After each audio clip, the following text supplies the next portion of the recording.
noite, que Deus, nosso Pai de amor e bondade, nos envie aí os bons espíritos, né, para que nós possamos, nesse intercâmbio de amor e luz, estarmos preparados aí para o nosso evangelho e recebendo com muito amor e carinho os nossos colaboradores de hoje, a Meirielle e o João, e mais a Eide, né, que vai fazer o tema para nós hoje.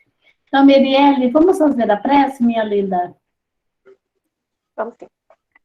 Então, vamos fechar nossos olhos, acerenar nossos corações, os nossos pensamentos, nos conectar com a nossa casa bendita, nosso querido amado Senge, para que possamos, mais essa noite, sermos envolvidos com as bênçãos de Deus, do Mestre Jesus e dos bons espíritos, para que possamos, juntamente com a Eide e todos nós, aprendemos com o Evangelho de Jesus. E com essa vibração de amor e carinho, essa energia de todos nós, estamos cada um em nossas casas, mas juntos, virtualmente, e com a prece que o nosso Mestre Jesus nos deixou, vamos iniciar mais um Evangelho. Pai nosso que estás no céu, santificado, Senhor, seja o seu nome. Venha a nós o vosso reino, seja feita a vossa vontade, assim na terra como no céu. O pão nosso de cada dia nos dai hoje. Perdoai, Senhor, as nossas ofensas, assim como nós perdoamos os nossos devedores. E não nos deixeis, Senhor, cair em tentação, mas livre-nos, Pai, de todo mal. Porque é teu o reino, o poder e a glória para todos sempre. Graças a Deus e graças a Jesus. Que assim seja. Obrigada, Meirielle. Eide, vamos então dar início ao evangelho? Boa noite a todos.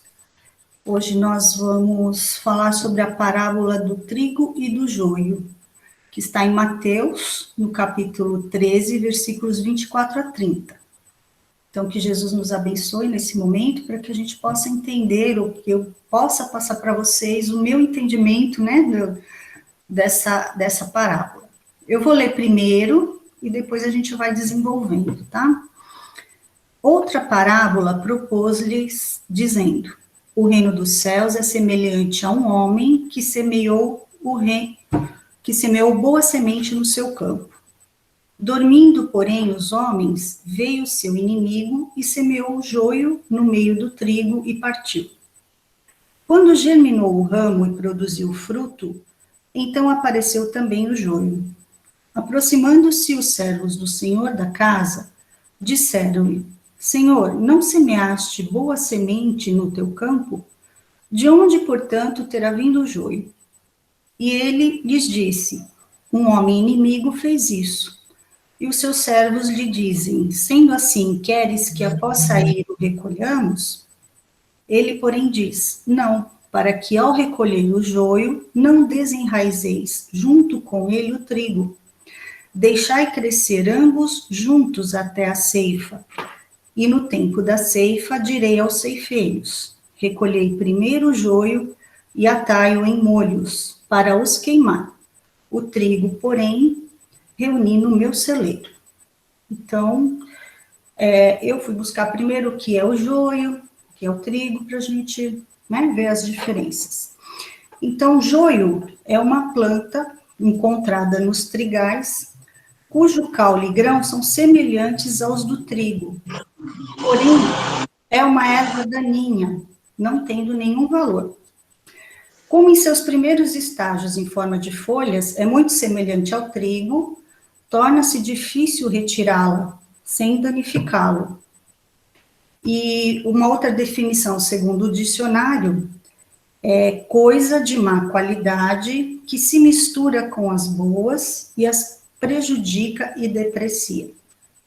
E o trigo é a base de diversos alimentos, né, que a gente conhece bem, usa bastante, nosso pãozinho, nosso bolo, né, a gente usa muito isso, então, essas duas plantas podem crescer juntas e no início da germinação elas são muito parecidas.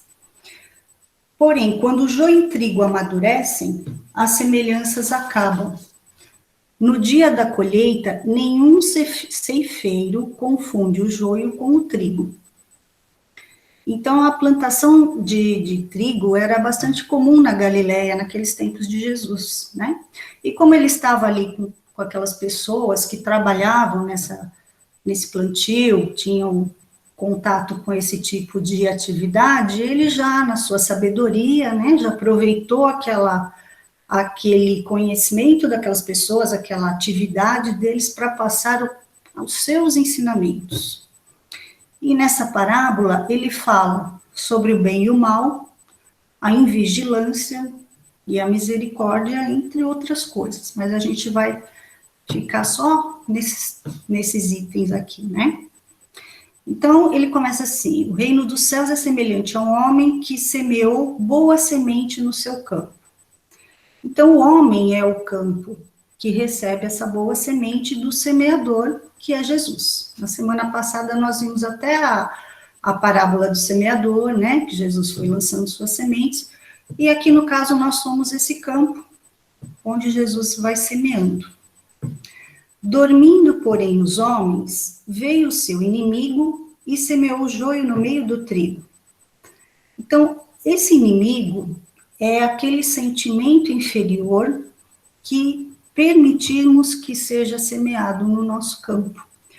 Porque nós dormimos ou nos tornamos invigilantes. Nós deixamos que essa semente do mal acabe crescendo ali, junto com as sementes divinas, né? Então, as sementes do orgulho, da vaidade, do egoísmo, acabam se juntando ali com aquelas sementes que Deus, né, que Jesus semeou na gente, que é do amor, da fraternidade.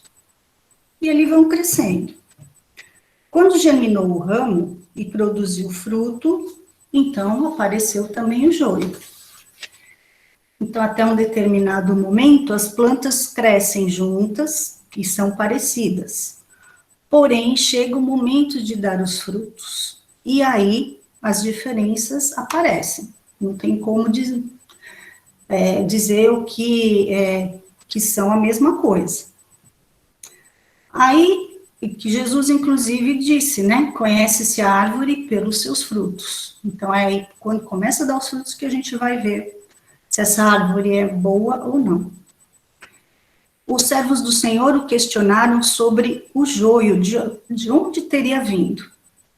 E aí o Senhor disse que um inimigo fez isso. Aí os servos perguntaram se ele queria que arrancasse esse joio. E ele disse que não, porque se recolher o joio naquele momento, acaba desenraizando também o trigo. Então, deixa crescer os dois juntos, né? Aí Deus permite isso, que o mal cresça junto com o bem, tanto no homem, no nosso coração individual, né? Quanto na coletividade, no nosso planeta. Que a gente fala, poxa, mas por que Deus permite isso, Deus permite aquilo, né? Mas ele permite que tudo cresça junto, porque em sua infinita misericórdia, ele espera que esse mal acabe se transformando em bem, ou que a gente consiga eliminar esse mal. E aí o Emmanuel, no livro Vinha de Luz, ele diz assim: quando Jesus recomendou o crescimento simultâneo do joio e do trigo, não quis senão demonstrar a sublime tolerância celeste no quadro das experiências da vida. Então, é aquela paciência infinita que Deus tem conosco, que Jesus tem conosco, né? Porque Deus nos conhece, Ele sabe as sementes que germinam no nosso interior, devido ao nosso livre-arbítrio, né? Então, nós temos a liberdade de escolher as sementes que a gente semeia, não é assim? A semeadura é livre, então nós temos essa escolha, e Deus permite, porque Ele nos deu esse livre-arbítrio. Porém, Ele espera pacientemente que nós façamos essa limpeza, né? Separar aquilo que é ruim do que é bom. Que são as nossas más tendências, né? Mas como que a gente consegue eliminar essas más tendências? Porque é difícil, é muito difícil arrancar essas sementes, né? Principalmente o orgulho, que é muito enraizado em nós. Aí o Emmanuel continua dizendo: Jesus, porém, manda aplicar processos defensivos com base na iluminação e na misericórdia. Então, o que são esses processos defensivos? Eles são as oportunidades que surgem para a nossa transformação, para que a gente separe essas sementes. E aí ele continua: o tempo e a bênção do Senhor agem devagarinho, e os propósitos inferiores se transubstanciam, se transformam. Então, com o tempo, com a paciência infinita de Deus, né, ele vai deixando que a gente vá percebendo essas diferenças. Aí eu assisti um vídeo do Haroldo Dutra, que ele deu um exemplo muito bonito, achei muito bacana. Ele contou que no momento de que Judas estava chegando com os soldados para prender Jesus, sabendo o que ele ia fazer, sabendo tudo o que ia acontecer, ele ainda chegou para Judas e falou: amigo, a que viestes? Ele chamou Judas de amigo. Nesse momento, Judas teve a oportunidade de mudar toda aquela história, né? De evitar de fazer tudo aquilo que ele fez, de entregar Jesus. Porque Jesus deu a oportunidade para ele: olha, eu sou seu amigo, você está fazendo o quê? Né? O que você veio fazer nesse momento? Mas ele não soube separar a semente ruim ali, né? Então, trazendo para nós esse ensinamento, nós verificamos que estes auxílios para a transformação do mal no bem, eles acontecem a todo momento na nossa vida. Por isso, a necessidade da vigilância e da atenção. Orai e vigiai sem cessar. Porque nós temos que ficar atentos a esses avisos que acontecem. Então, eu acho que nós mesmos, eu até me coloco aqui nesse exemplo, a gente vai vivendo a nossa vida, né? Cuida da família, trabalho, casa, tudo, a minha bolinha, né, ali. Aí um dia eu vou conhecer um centro espírita. Não precisa nem ser pela dor, vou pela curiosidade, vou acompanhando alguém. Assisto uma palestra, assisto outra, começo um estudo, começo a fazer um trabalho voluntário. Nesse momento, eu já começo a me transformar, um pouquinho que seja, mas já não é a mesma pessoa que entrou naquele centro espírita. Porque ela percebe que fora da sua bolha ali, né, particular, da sua família, existe todo um mundo onde ela pode auxiliar, que sofre mais do que ela. Então, é um aviso bem sutil, né, é um auxílio bem sutil para a gente começar essas mudanças, né, aos pouquinhos. Aí ele continua: deixai crescer ambos juntos até a ceifa, e no tempo da ceifa direi aos ceifeiros: recolhei primeiro o joio e atai-o em molhos para os queimar. O trigo, porém, reuni no meu celeiro. Então, o tempo da ceifa é o momento da transformação, né? Então, pode ser o momento da nossa morte, que é onde a gente vai despertar para alguma coisa naquele momento, ou a gente vai acabar se arrependendo, né, do que deixou de fazer, enfim, é um momento de despertar. Ou pode ser também um momento de grande turbulência que a gente passe. É o momento em que aparecem os frutos da nossa existência, os bons sentimentos ou os sentimentos inferiores. Como que eu reajo àquela situação? Com revolta, com aceitação, confiando em Deus, me revoltando contra Ele, né? Aí o Emmanuel, lá no Vinha de Luz, ele ainda coloca: a colheita não é igual para todas as sementes da terra. Cada espécie tem o seu dia e a sua estação. Eis porque, aparecendo o tempo justo de cada homem e de cada coletividade, exige-se a extinção do joio, quando os processos transformadores de Jesus foram recebidos em vão.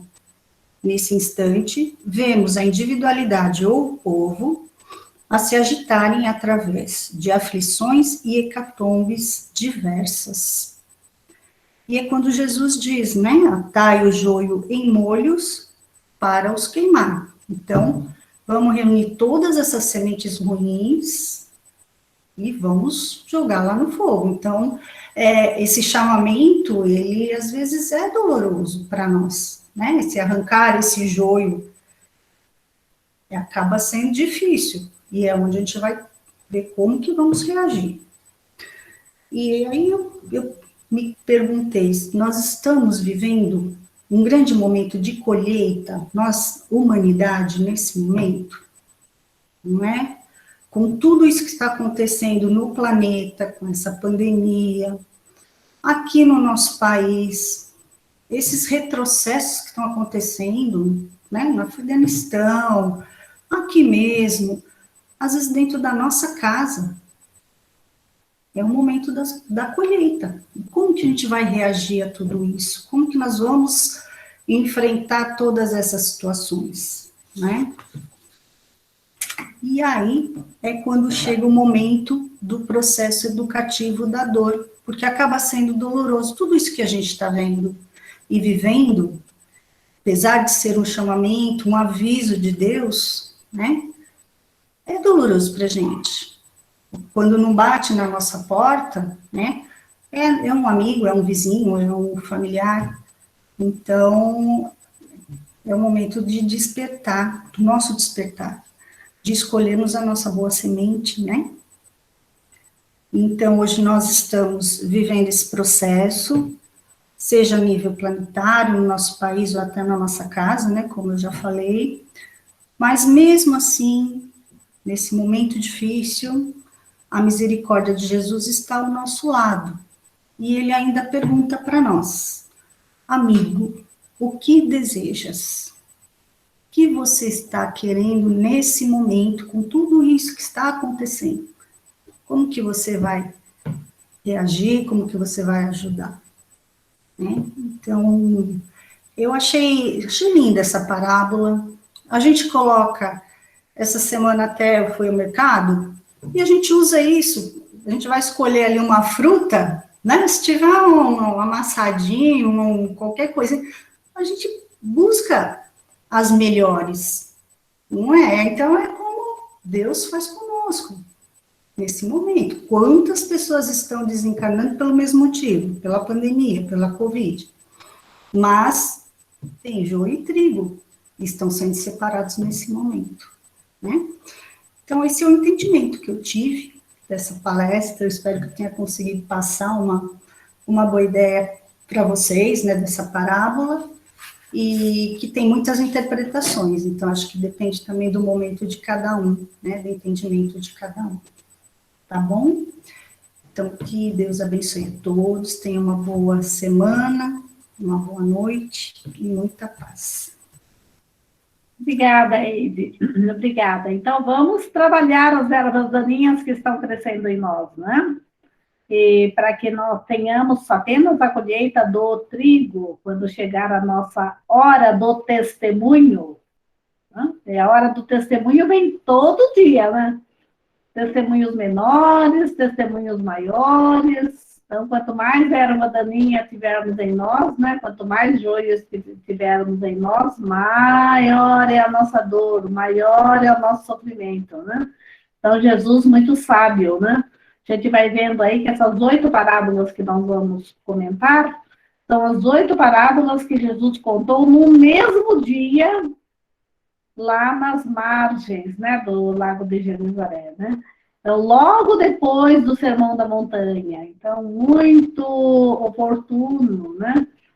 Essas parábolas que vêm falar conosco durante mais de 2 milênios, né? E 2021, né? Já. Pois é. Tá bom, então. João, vamos lá fazer a prece, né? Vamos ativar o trigo, né, João? Vamos ativar o trigo, porque o trigo vem através da prece também, né? Vamos lá, João? Vamos sim, Esther, muito obrigado. Continuando essa nossa harmonia, essa harmonia fraterna, com as bênçãos de Deus, nosso Pai de amor, de bondade, junto com o nosso irmão Jesus, que nos ensina tanto todos os dias, que possamos sempre compreender o que Ele nos diz e sempre podemos aplicar. Que sejamos semeadores de trigo, semeadores do bem, para sempre podermos compartilhar nossas informações, nossas vivências, nossas emoções. Agradecemos mais uma vez, Senhor, por podermos ter essa oportunidade de estarmos juntos novamente, para mais essas palavras lindas que a Ede nos passou. Pedimos também que nossas vibrações consigam chegar a todos os cantos do mundo, a todas as pessoas, a todos os nossos irmãos que têm necessidade de alguma coisa, que têm alguma carência. Vamos até vibrar com amor e carinho, principalmente pelo nosso Brasil, pelos nossos governantes, para que as situações se acalmem e entrem em harmonia e que o povo deixe de sofrer. Nossas vibrações de amor e carinho cheguem a todas as entidades que cuidam de pessoas, que cuidam dos nossos irmãos, como os hospitais, os presídios, as casas de idosos, as casas de crianças, enfim, a todos aqueles que trabalham na linha de frente, principalmente cuidando desses nossos irmãos acometidos dessa pandemia, que graças ao bom Pai já está diminuindo bastante, e que nossas vibrações de amor cheguem às casas de orações, a todos os caderninhos que nelas se encontram, a todas as caixinhas de oração, principalmente do SEJ, do Centro Espírita Natalício de Jesus, a todos esses nossos irmãos que sempre nos apoiam, sempre nos acolhem, e que essas nossas vibrações também cheguem àquelas pessoas que nos são caras, aquelas pessoas que amamos. Seria uma vibração especial para nossos entes queridos. Pedimos também tua bênção, Senhor, para a vibração de todas as nossas águas, para que se transformem em santos remédios. Nossas águas, nossos vizinhos, nossos amigos, nossos parentes. E que assim seja, graças a Deus e graças a Jesus. Muito obrigado. Obrigada, João. Todos estão bem? Todos?